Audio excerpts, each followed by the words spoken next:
You know how every galactic military doctrine says when something gets blown up, it stays blown up? Well, the humans just turned that into the universe's most expensive suggestion box. Their entire fleet was vaporized down to a single burning dinner plate-sized fragment. And yet they're sitting outside the Coalition's most fortified system right now. How do you fight an enemy that treats physics like loose guidelines? So the Coalition had perfect confirmation of total annihilation. Every sensor reading showed complete conversion to cosmic dust.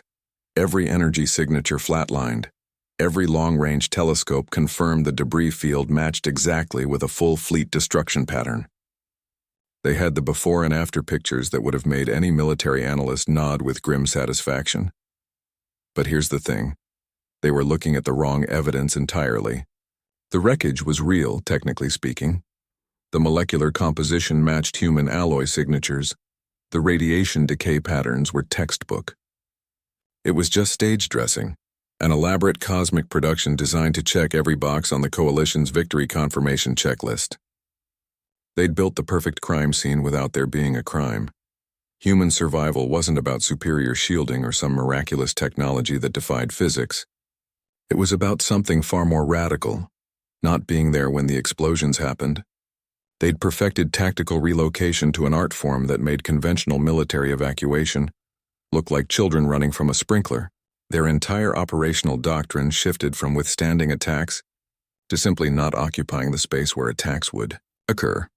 Think of it like watching a building demolish itself spectacularly while everyone inside had already moved out through back doors you didn't know existed. The Coalition's entire victory assessment was based on counting bodies that were never in the graves, celebrating over an empty battlefield while the actual human fleet was already repositioning elsewhere. They were fighting ghosts while the real threat was setting up observation posts behind them. So how did the human fleet survive complete annihilation when every piece of wreckage was confirmed destroyed? They didn't survive the explosion, they scheduled it. The debris field was pre-planned, the energy signatures carefully orchestrated, the entire spectacle choreographed down to the last floating fragment. They gave the Coalition exactly what they expected to see, then used that expectation as perfect cover. Which brings us to their next move, the most audacious tactical feedback system ever devised, where they started teaching their enemies how to lose better. At one point, the Coalition command structure was sitting there, fully expecting the standard post-victory communications. You know the drill. Surrender demands, negotiation offers, maybe some theatrical threats about orbital bombardment. The usual script everyone follows when they've just destroyed your entire military capability. Instead, their comms officers started receiving what looked like performance evaluations from their own destroyed enemies. Human fleet personnel began broadcasting across every emergency frequency, every diplomatic channel, even the old commercial bands that hadn't been used in centuries. They weren't issuing demands or making threats. They were offering strategic recommendations with the dry professionalism of management consultants reviewing a failed project. Detailed analyses of Coalition fleet movements, tactical assessments of defensive positions, even suggested improvements to their supply chain logistics. It was like losing a chess match and having your opponent lean across the board to explain exactly where you went wrong. Complete with visual aids and 3 alternative better moves you could have made. The humans had apparently spent those 50 years of presumed death studying Coalition doctrine with the intensity of graduate students, preparing for their final exams. They knew every standard operating procedure better than the officers who were currently executing them, understood every tactical manual more thoroughly than the admirals who wrote them. Their broadcast would cite specific field manuals by paragraph number, reference historical battles the Coalition had fought centuries ago, and point out where current deployments contradicted established best practices. They weren't just criticizing, they were providing footnotes. Why are the humans broadcasting tactical advice to their enemies instead of attacking them? Because humiliation becomes education and education becomes vulnerability. When you start receiving tactical guidance from the opponent you supposedly destroyed, it does something to command confidence. Junior officers began second-guessing orders that contradicted the human assessments. Senior commanders started wondering if their own playbook had been compromised. The very act of offering help created more strategic disruption than any conventional attack could have achieved. It was psychological warfare through excessive helpfulness, undermining enemy morale by being better at their job than they were. Coalition bridge crews would receive real-time suggestions during maneuvers. You might want to adjust your starboard flank. That formation creates a blind spot in your sensor. Coverage, or your current firing solution has a 12% higher energy consumption than necessary for that target distance. The sheer specificity of their advice made it impossible to dismiss as deception. Yet accepting it meant acknowledging the humans understood coalition tactics better than the coalition itself. So the humiliation became education, and education became vulnerability. Officers who had trained their entire careers within a certain doctrinal framework suddenly found themselves receiving tutorials from the experts, except the experts were the people they were supposed to be fighting. The coalition's entire command structure began operating with the uncomfortable sensation of being watched by someone holding the answer key to their every move. You know how intelligence agencies spend centuries developing lie detection protocols? Sophisticated algorithms that can identify deception patterns, psychological profiling techniques designed to catch inconsistencies, entire departments dedicated to verifying source credibility.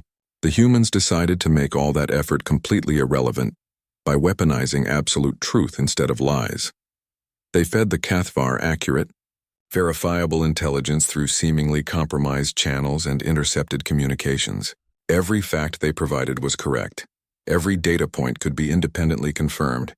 Every troop movement report matched actual deployments.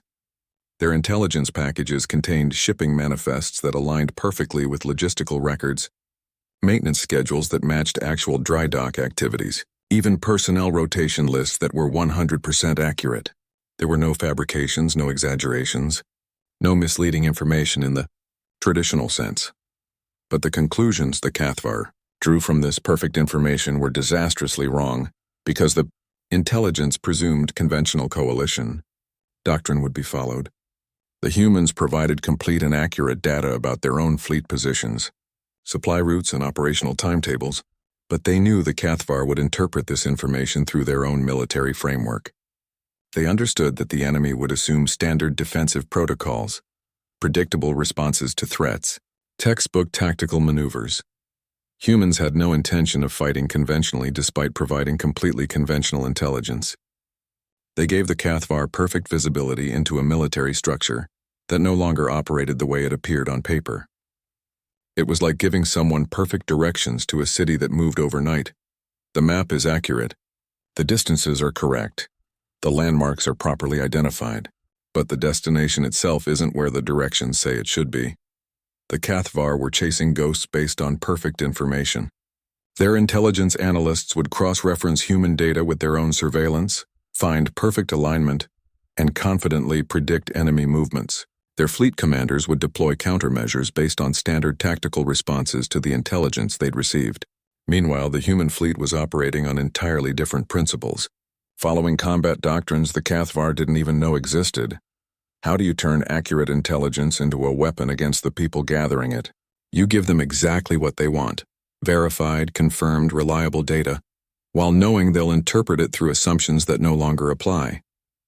The humans created a situation where the more intelligence the Cathvar gathered, the more certain they became of conclusions that were fundamentally incorrect.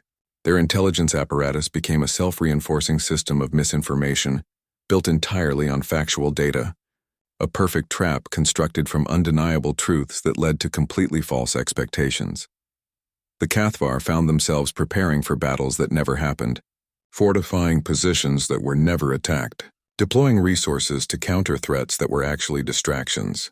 Every piece of intelligence checked out, every fact was verifiable, yet their strategic situation kept deteriorating. They were losing a war while possessing better intelligence about their enemy than any military in history had ever achieved. Defeated by the absolute reliability of the information they'd worked so hard to obtain. Let me start by saying most species study their enemies during conflicts. They analyze battle footage, interrogate prisoners, send reconnaissance probes behind enemy lines. The standard intelligence gathering procedures everyone understands. Humans did something completely different.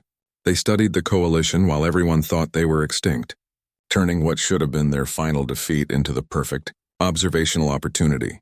5 decades of uninterrupted observation without counter-observation gave them something no military in history had ever achieved: While the coalition believed they were studying static historical data about a defeated enemy, the humans were watching their every move in real time.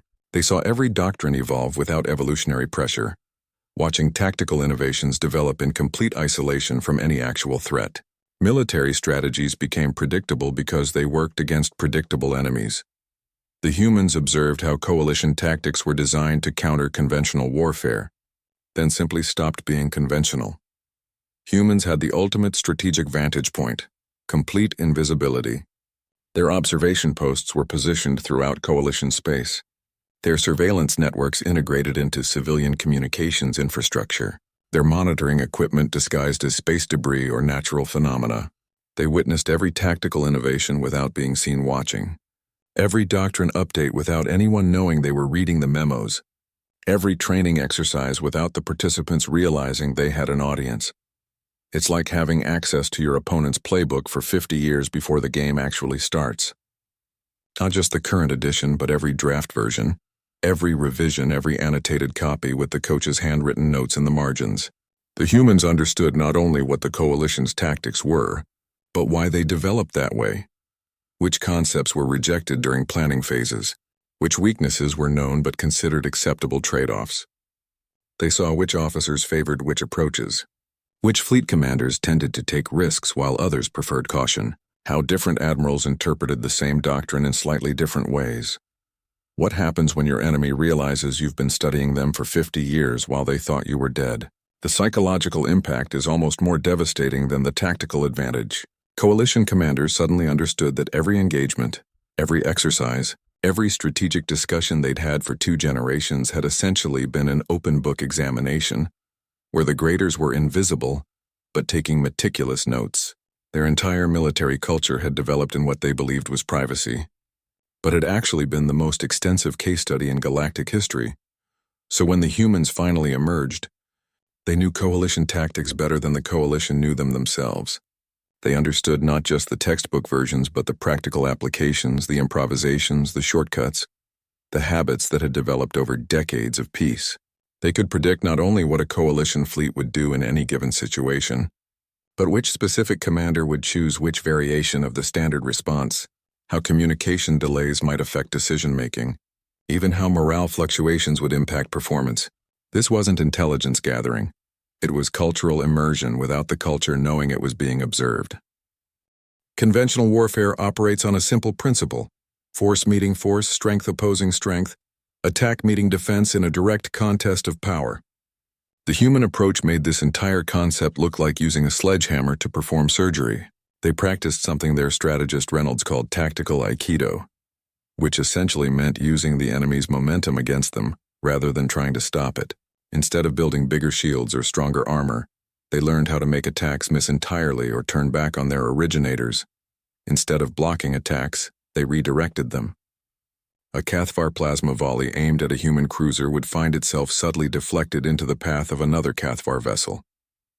An assault vector designed to break through human lines would discover that the lines had parted at exactly the right moment, sending the attacking force rushing into empty space where they became perfect targets. Every conventional move the coalition made created unconventional vulnerabilities that the humans had already mapped and prepared to exploit. They didn't break the enemy's formations. They made the formations break themselves. A perfectly executed Cathvar pincer movement would find its 2 wings suddenly diverted into each other's paths. A coordinated bombardment would discover its firing solutions now targeted friendly positions. The humans understood that the most efficient way to defeat an enemy was to let them defeat themselves, to take their carefully planned maneuvers and gently nudge them towards self-destruction. It's strategic jujitsu on a galactic scale, where the stronger your opponent attacks, the more damage they do to themselves.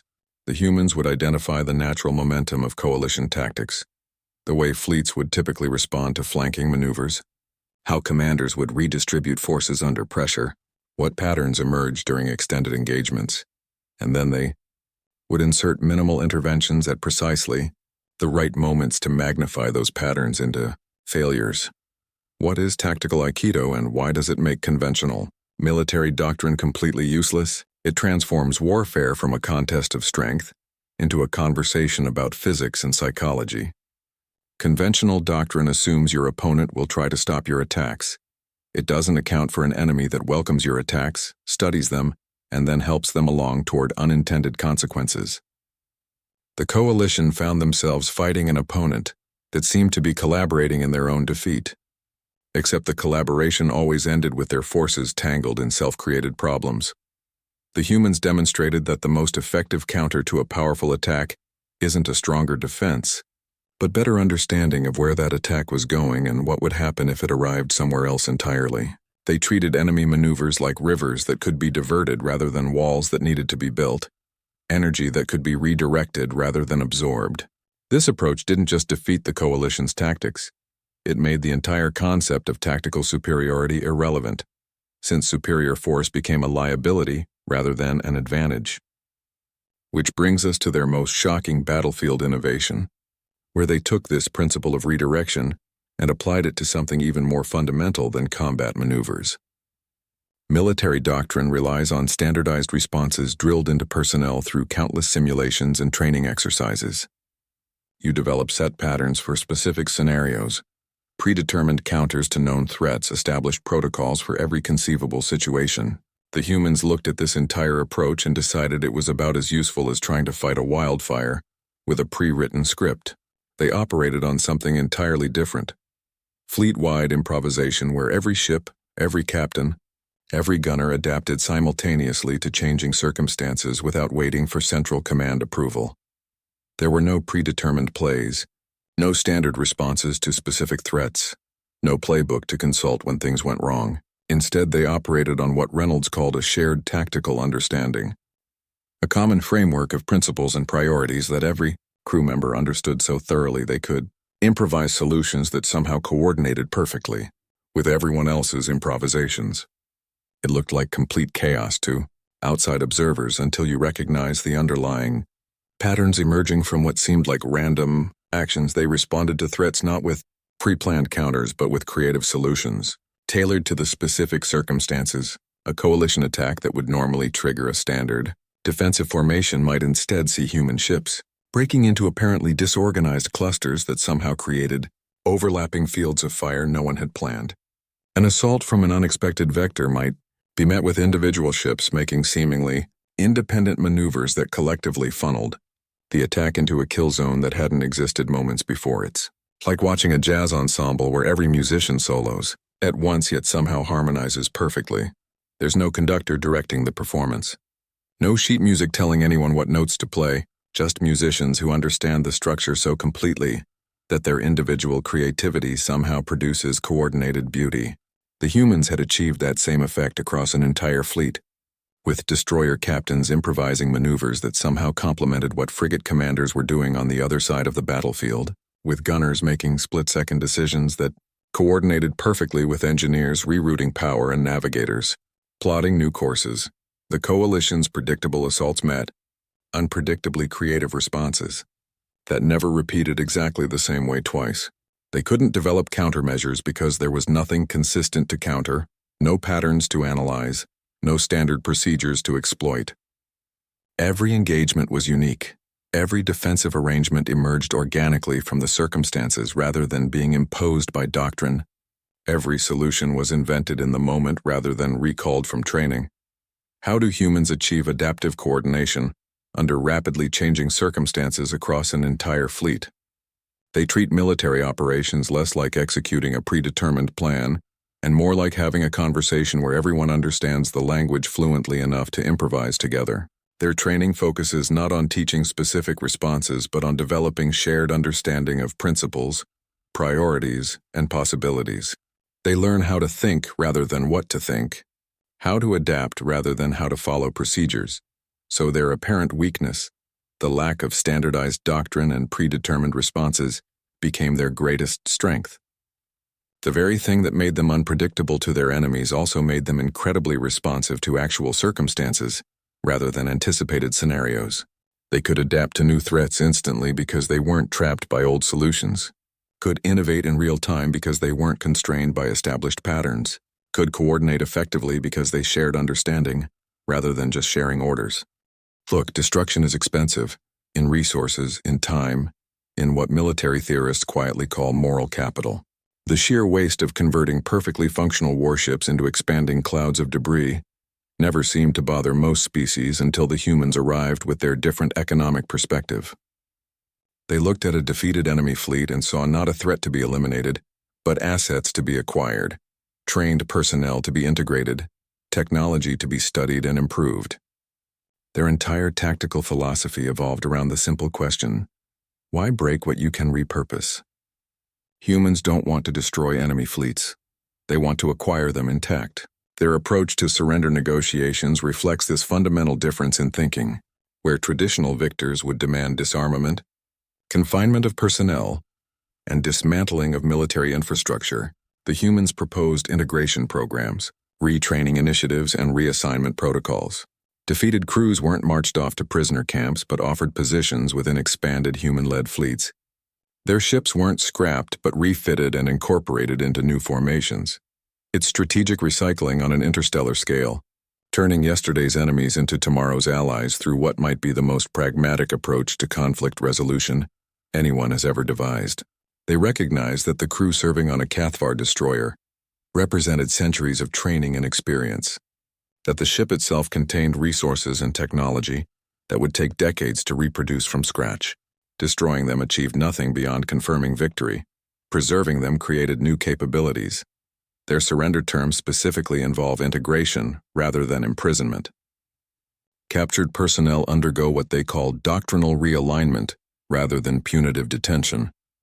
They're given comprehensive briefings on human tactical philosophy, exposed to the same shared understanding principles that allow for synchronized improvisation, and gradually incorporated into mixed crews where they learn by doing alongside veterans who were once their enemies.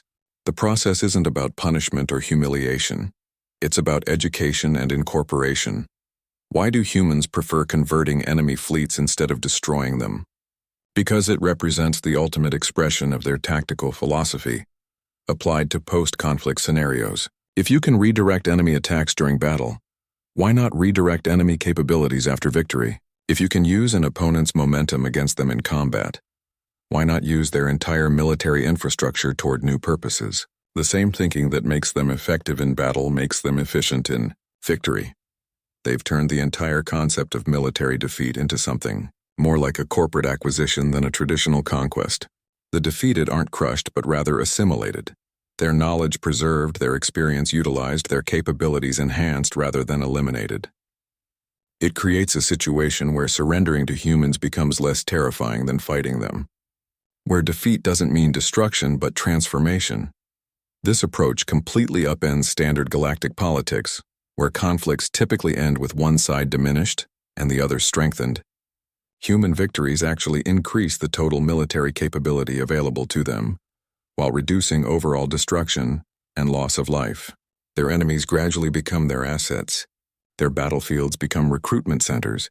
Their conflicts become expansion opportunities through incorporation rather than annihilation, which brings us to how this revolutionary approach to conflict resolution began transforming galactic politics on a scale nobody could have anticipated. The very nature of interstellar relations started shifting when one species demonstrated that winning didn't have to mean making others lose absolutely, that security could be achieved through inclusion rather than exclusion, that strength could be built by incorporating former adversaries rather than eliminating them. After the Cathvar surrender, something remarkable happened across 12 galaxies that military historians would later call the Great Tactical Awakening. Galactic warfare doctrine didn't just evolve incrementally like it had for millennia. It underwent a complete transformation that made previous strategic thinking look like children throwing rocks at each other. The established norms of fleet engagement, siege warfare, and even basic tactical planning were suddenly viewed through an entirely different lens, one that valued creative problem-solving over brute force and adaptability over rigid doctrine. The Center for Creative Military Solutions became the most prestigious institution across 12 galaxies, attracting the brightest strategic minds from species that had been at war for centuries. This wasn't just another war college teaching standard tactics. It was an interdisciplinary think tank where philosophers debated with admirals, artists collaborated with engineers, and psychologists worked with fleet commanders to develop entirely new approaches to conflict resolution. Their curriculum focused on what humans called tactical jazz improvisation, that decentralized, adaptive approach where every participant could respond to threats with creative solutions rather than predetermined responses. Species that had fought for millennia began collaborating in ways nobody thought possible. The same admirals who had once plotted each other's destruction now shared tactical insights and coordinated defense strategies across former battle lines. Joint training exercises became common, with mixed species crews learning to operate under human-style improvisational principles rather than rigid command structures. It was like watching centuries-old blood feuds suddenly transformed into professional partnerships based on mutual respect for creative, problem-solving human. Tactics became the new foundation for galactic security, but not in the way conquerors typically impose their methods. Their approach spread organically because it worked better than anything that came before it. It wasn't about stronger weapons or better shields or bigger fleets. Those were just tools that anyone could acquire. The real revolution was in how those tools were used, how problems were approached, how challenges were framed and solved. It was about better thinking, better adaptation, better problem-solving applied to situations that previously would have resulted in massive casualties and destruction. The humans demonstrated that the most valuable military asset wasn't the biggest gun or the thickest armor, but the most flexible mind capable of seeing opportunities where others saw only obstacles. Their entire philosophy centered on making problems irrelevant, rather than solving them through force. How did a single battle rewrite the rules of galactic warfare for 12 different galaxies? By demonstrating that everything everyone knew about military strategy was based on assumptions that could be completely wrong. The humans didn't just win a battle, they exposed the fundamental flaws in conventional thinking and offered a better alternative that species could adopt voluntarily. Their victory became a case study in how to achieve more with less, how to protect rather than destroy, how to build rather than break. So the impossible became routine, and routine became expected. What started as human eccentricity became standard operating procedure across 12 galaxies. Fleet commanders who once demanded strict adherence to doctrine now encouraged creative improvisation. Strategic planners who previously focused on force ratios and weapon yields now prioritized flexibility and adaptation. The entire concept of military readiness shifted from being prepared to fight known threats to being capable of responding to unknown challenges. The ripple effects extended far beyond military applications too. The same principles of creative problem-solving and adaptive coordination began influencing economic systems, diplomatic protocols, even scientific research methodologies. Species discovered that the human approach to warfare actually represented a more general philosophy of dealing with complex systems and unexpected challenges. It turned out that learning how to handle unpredictable combat situations also taught valuable lessons about handling unpredictable markets, unpredictable political developments, and unpredictable technological disruptions. You know how most species approach impossible problems with caution. They form committees, conduct feasibility studies, run simulations for decades, and generally treat anything unprecedented as something to be approached carefully if at all. Humans look at those same impossible problems and see opportunities disguised as obstacles. Their entire operational mindset treats constraints as suggestions rather than limitations, viewing every apparent impossibility as a puzzle waiting for the right approach rather than a barrier requiring acceptance. Their audacity creates what Reynolds called the audacity dividend, that unexpected return on investment that comes from refusing to accept conventional wisdom about what can't be done. Projects that other species would consider generational endeavors get completed ahead of schedule simply because nobody told the humans they were impossible. Problems that would stall entire galactic civilizations get solved because humans refuse to accept them as permanent problems in the first place. They operate on the principle that if something hasn't been done before, it just means nobody has found the right approach yet. This isn't optimism or blind faith in their capabilities. It's a fundamentally different operational framework for engaging with challenges. Where other species see walls, humans see doors that haven't been found yet. Where others perceive limitations, humans perceive parameters to work within or around. Their entire strategic methodology involves looking at problems from angles nobody else considers, asking questions nobody else thinks to ask, and pursuing solutions through paths everyone else assumes are dead ends. The anti-piracy operations perfectly illustrate this mindset in action. Conventional wisdom said you increase security, add more escorts, and make your convoys harder to attack. Humans decreased security instead, made their merchant vessels appear more vulnerable, and essentially invited attack on their terms. As Reynolds explained, this approach created what he called a difference in perception, exploiting the pirates' assumptions about predictable responses. The humans didn't fight the problem, they reframed it entirely. What makes human strategic thinking so dangerous that entire civilizations want to study it? It's their ability to achieve outcomes that conventional analysis says are impossible by simply operating outside conventional analysis. They don't break the rules so much as demonstrate that the rules were incomplete to begin with. Their most effective strategies often involve doing exactly what military experts say you shouldn't do, because those experts are operating on assumptions that humans have already moved beyond. This approach creates a strategic advantage that's almost impossible to counter because it's not based on superior technology or greater resources. It's based on superior problem framing. You can't develop countermeasures against an opponent who might suddenly decide that the objective you're defending isn't actually worth attacking, or who might achieve their goals through means you didn't consider relevant to the conflict. Their unpredictability stems not from randomness but from seeing possibilities where others see only probabilities. Which brings us to their most ambitious project yet, where they applied this same audacious thinking to something far larger than military strategy or economic efficiency. They turned their attention to the fundamental structure of interstellar relations itself, looking at the fragmented collection of warring species and civilizations and asking why it had to remain that way. At one point, the summit convened representatives from 12 galaxies in what should have been the most chaotic diplomatic disaster in history. You had species that communicated through scent clouds sitting beside civilizations that perceived time non-linearly, alongside traditional humanoid delegates who still used vocal cords and hand gestures. They weren't discussing standard trade agreements or non-aggression pacts that would inevitably be broken in a generation. They were attempting something nobody had seriously considered possible: building a universal civilization from scratch, creating shared systems that could accommodate fundamentally different ways of existing. The agenda included standardized commerce protocols that could work for both energy-based beings and carbon-based life forms, collaborative science programs that could bridge technological disparities spanning millennia, diplomatic procedures that could handle conflicts between species with completely different moral frameworks. They were designing grand infrastructure projects intended to physically connect diverse civilizations, transit networks that could accommodate radically different biological needs, communication systems that could translate between incompatible sensory perceptions, resource distribution models that could balance economies operating on entirely different principles. Humans weren't just participants in this process, they were the architects who kept the entire impossible project moving forward.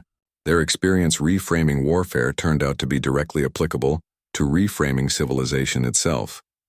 They approached interstellar relations with the same mentality they'd applied to battlefield problems, looking for angles that made traditional conflicts irrelevant, rather than trying to win them. Where other species saw irreconcilable differences, humans saw design challenges.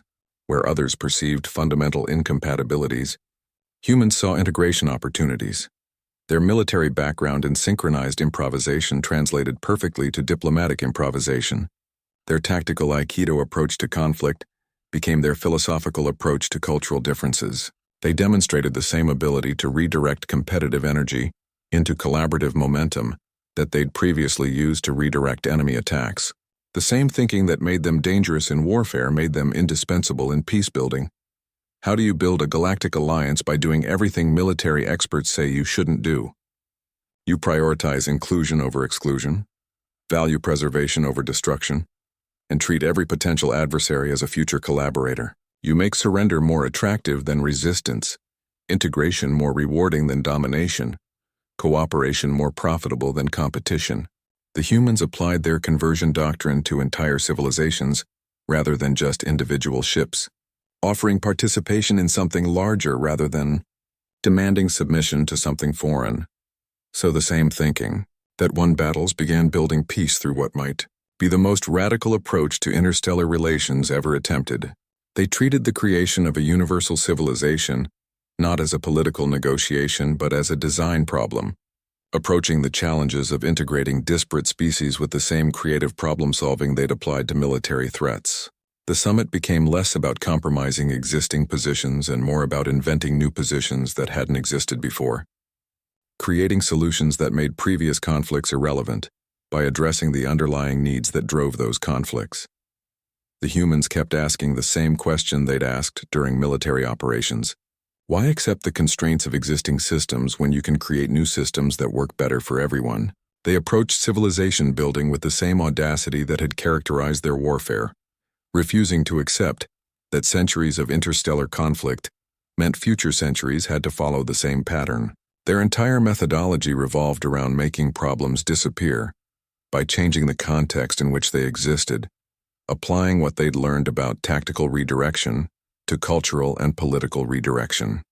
Look, intercultural events usually involve awkward dinners or stilted ceremonies where everyone follows protocol and nobody really connects across the fundamental differences in how they experience reality. The opening ceremony for this new universal civilization was nothing like that. It was a performance in 17 dimensions of reality simultaneously, an artistic expression that somehow accommodated species who perceived time as a physical dimension, beings who experienced sound as tactile sensation, civilizations that interpreted mathematics as living architecture. They created something that wasn't just culturally inclusive but perceptually universal, species that experienced reality through completely different sensory frameworks and cognitive processes collaborated on a single artistic expression that worked for all of them. The performance incorporated musical instruments that produced harmonies across dimensional barriers, artistic displays that integrated living mathematical concepts, physics demonstrations that interpreted fundamental forces as interpretive dance.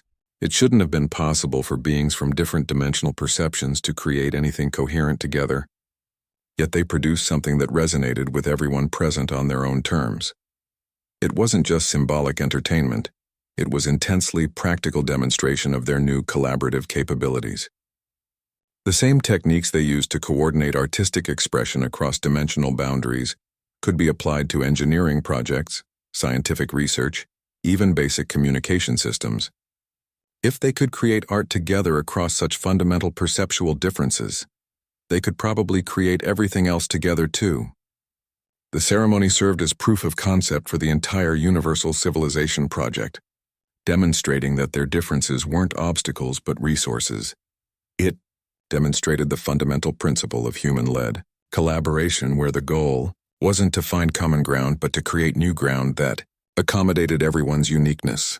The humans had applied their tactical Aikido approach to cultural integration, redirecting the energy of cultural differences into creative collaboration, rather than trying to eliminate those differences or force compatibility. They treated diversity of perception as artistic material, rather than as problems to be solved. Why does making the impossible look routine become humanity's greatest diplomatic weapon? Because it transforms barriers into opportunities and challenges into demonstrations of capability.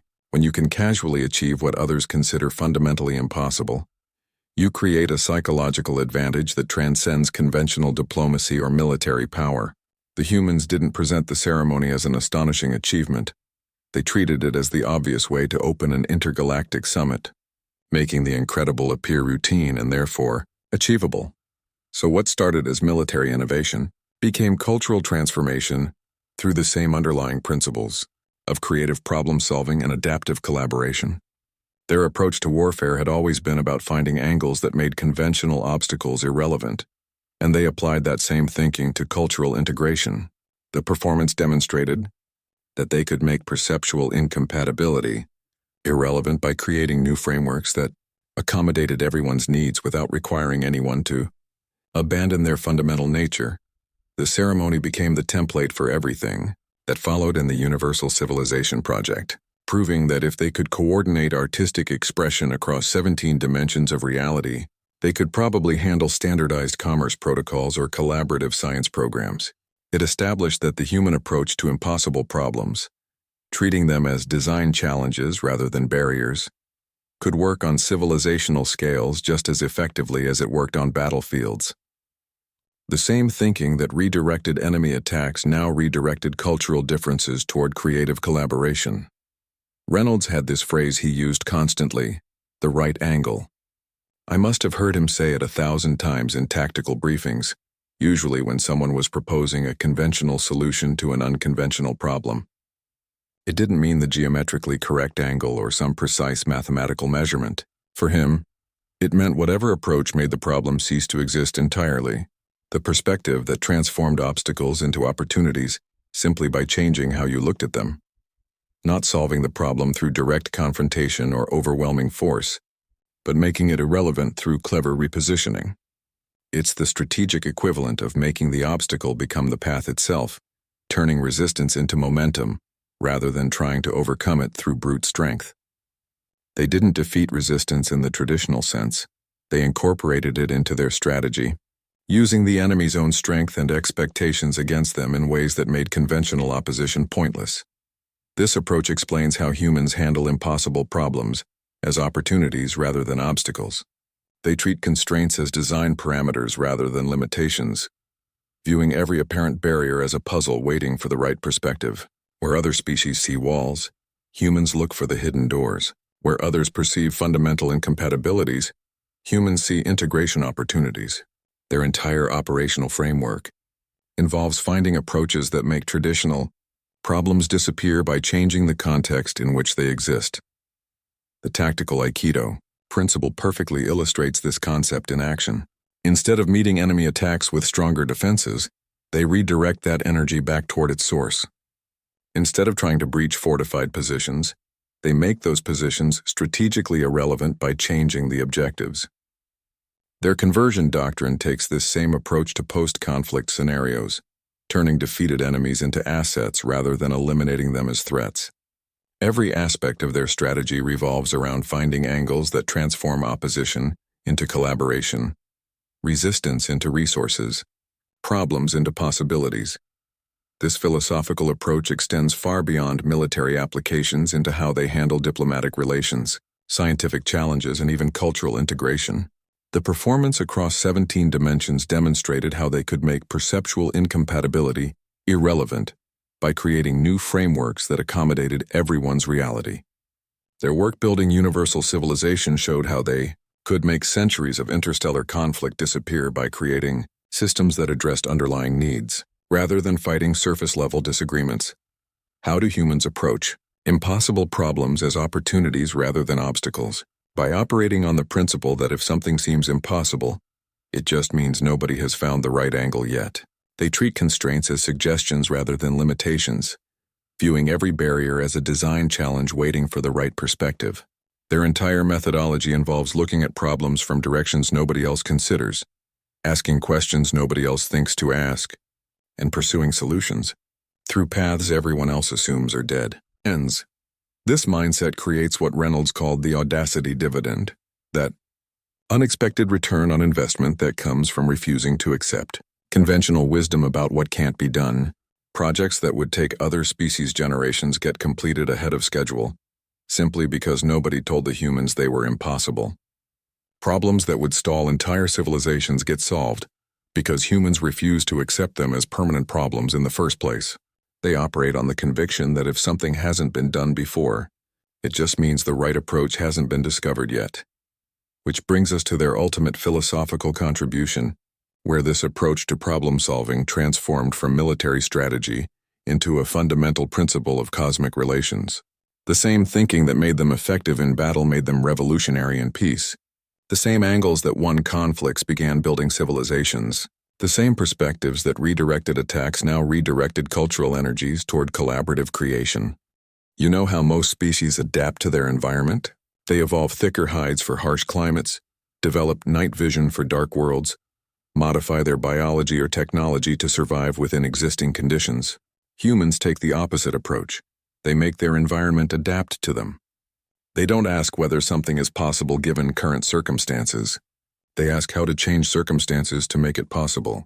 This fundamental difference in orientation explains why the universe, as Reynolds put it, had to accommodate human ambition rather than the other way around. Their concept of readiness wasn't about being prepared for what already exists in the universe. It was about being prepared to create what doesn't exist yet but should, where other species would survey a star system and determine what resources could be extracted given current technology. Humans would determine what resources they wanted, and then develop the technology to extract them. They treated physical laws not as immutable constraints but as parameters that could sometimes be negotiated through clever engineering and unconventional thinking. This approach transformed their entire relationship with reality itself.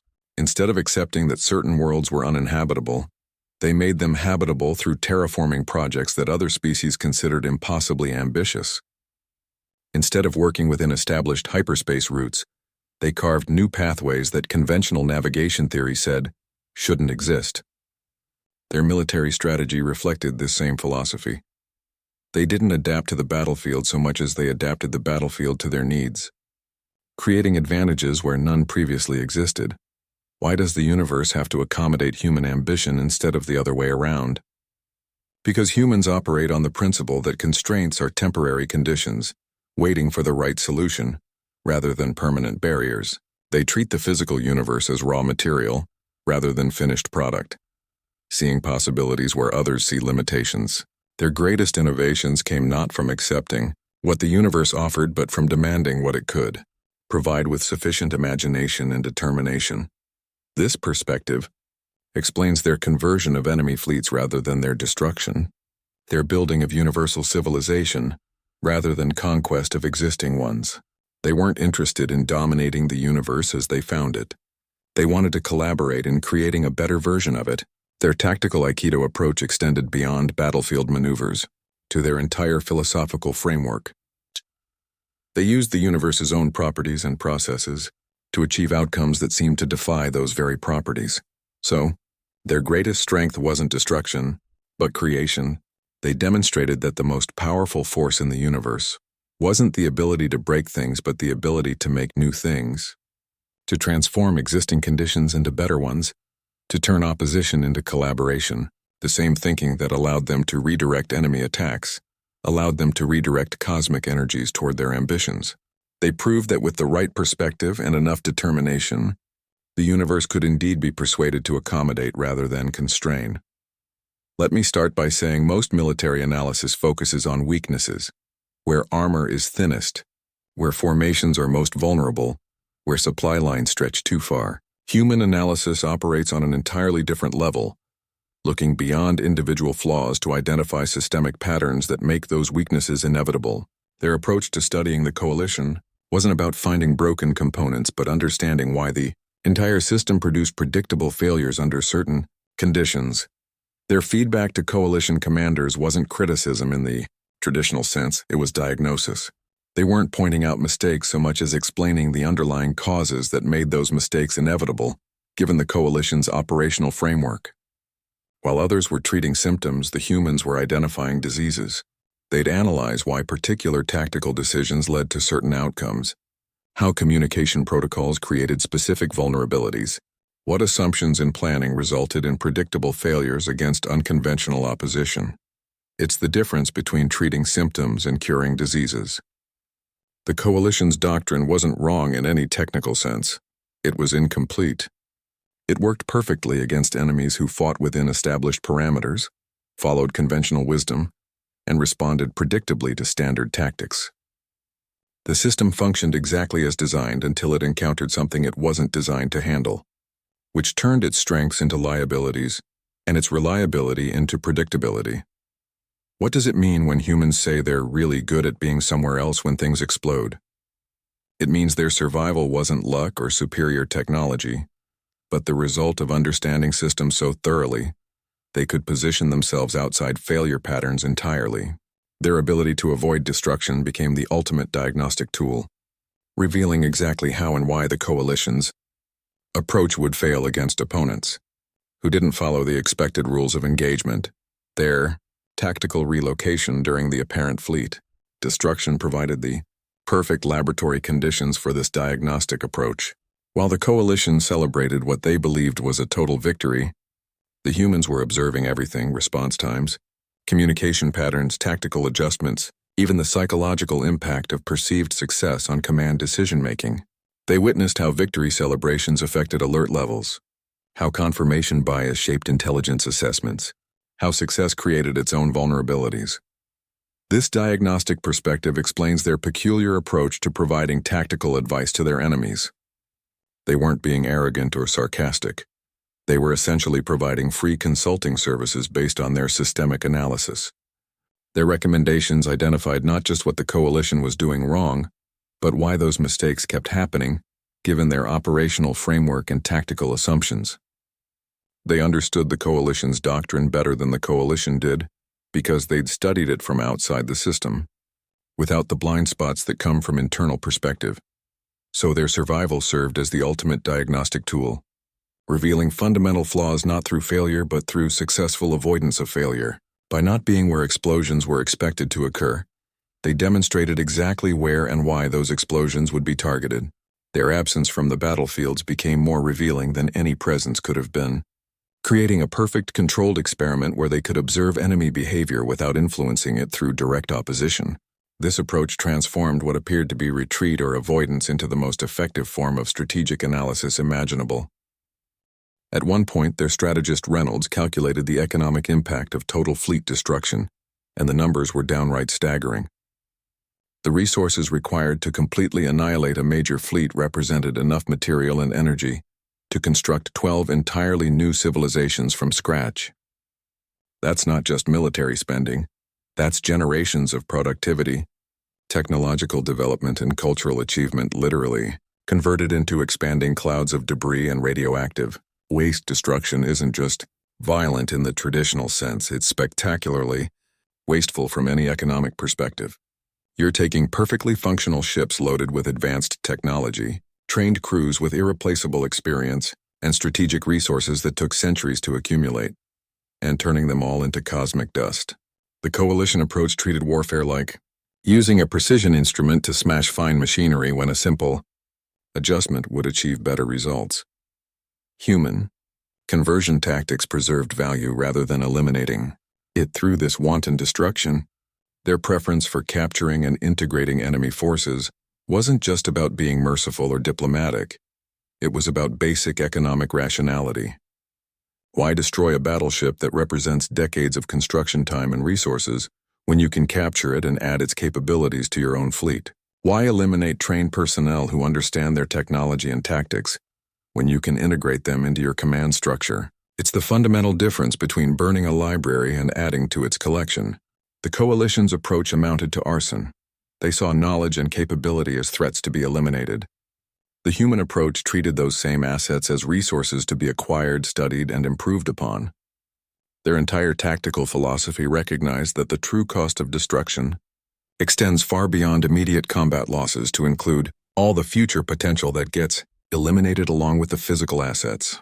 How can being completely defeated become the perfect setup for a counterattack?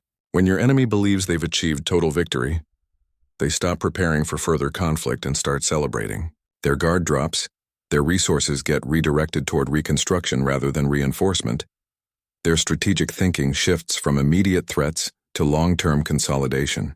The humans use their apparent destruction as the ultimate strategic feint, allowing the coalition to lower their defenses while the real threat was repositioning elsewhere.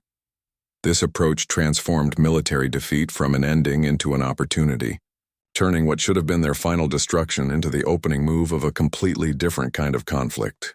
By allowing the coalition to believe they'd won, the humans gained positional advantage, psychological superiority, and tactical surprise, all while preserving their actual capabilities intact. Their defeat became the perfect disguise for their resurgence, which brings us to their most surprising economic innovation, where they applied this same principle of value preservation to galactic commerce and resource management. They demonstrated that the same thinking that made them effective in warfare could make them revolutionary in economic development, that the approach that won battles could also build prosperous civilizations. Their tactical philosophy of conversion and preservation turned out to have applications far beyond the battlefield. Look, most militaries strive for order and predictability because that's what traditional doctrine says, creates reliable outcomes. You establish procedures, develop standardized responses, create contingency plans for every scenario. The entire command structure is built around minimizing surprises and controlling variables. Humans looked at this centuries-old approach and decided to institutionalize creative chaos instead, making unpredictability their operational standard, rather than something to be eliminated. It became standard practice across 12 galaxies not as some radical innovation, but as the obvious way to handle complex, dynamic situations. Where other species saw chaos as a problem to be solved, humans saw it as a tool to be harnessed. Their entire command structure shifted from directing operations to facilitating coordination, creating frameworks where individual captains could improvise responses while maintaining overall strategic coherence. The unpredictable became the operational norm because they recognized that in real combat situations, nothing ever goes exactly according to plan anyway. This wasn't about causing chaos for its own sake or creating confusion as a weapon. It was about harnessing the inherent unpredictability of combat situations and turning it to their advantage. They understood that a perfectly predictable force is also a perfectly counterable force, that standardization creates patterns that can be exploited. By embracing controlled unpredictability, they made themselves impossible to counter through conventional tactical analysis because there were no consistent patterns to analyze. They turned what others feared into their greatest strategic asset. Where traditional militaries saw the risks of decentralized command and unpredictable responses, humans saw the opportunities. Their fleets could adapt instantly to changing circumstances because every captain understood the overall objectives well enough to improvise solutions without waiting for orders. Coordination emerged from shared understanding rather than from centralized control, creating responses that were both unpredictable to enemies and perfectly coordinated among themselves. What happens when your enemy realizes you've been studying them for 50 years while they thought you were dead? The psychological impact is almost more significant than the tactical advantage.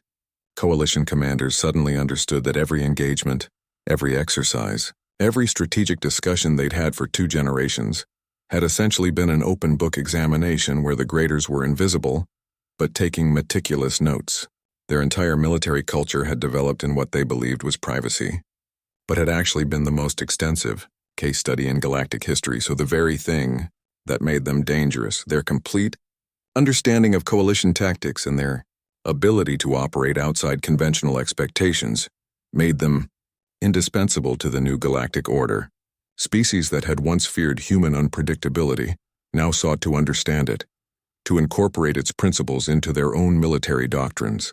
The same flexibility that made human fleets impossible to counter also made them incredibly effective at peacekeeping, disaster response, and crisis management across diverse situations.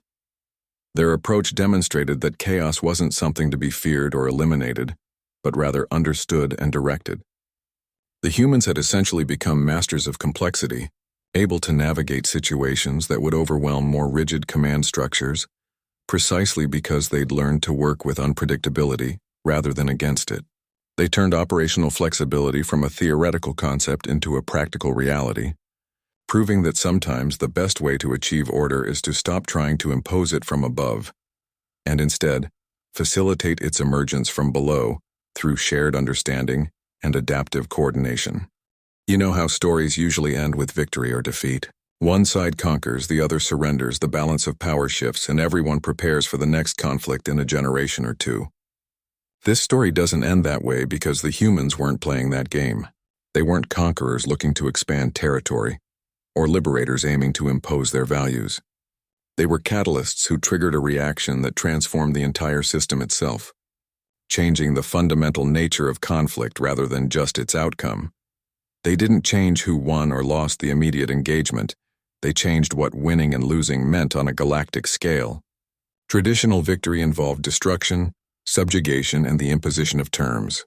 The human approach demonstrated that true victory could involve integration, collaboration, and the creation of something entirely new from the remnants of conflict. Their success wasn't measured in captured systems or destroyed fleets, but in transformed relationships and new possibilities that hadn't existed before. Why? Does true victory become about transforming the battlefield itself rather than destroying the enemy? Because destruction is temporary while transformation is permanent. When you destroy an enemy, you create the conditions for future conflict through resentment, lost resources, and the desire for revenge. When you transform the nature of conflict itself, you create the possibility for entirely different relationships and outcomes. The humans didn't just win a war. They made that specific type of warfare obsolete through their demonstration of better alternatives.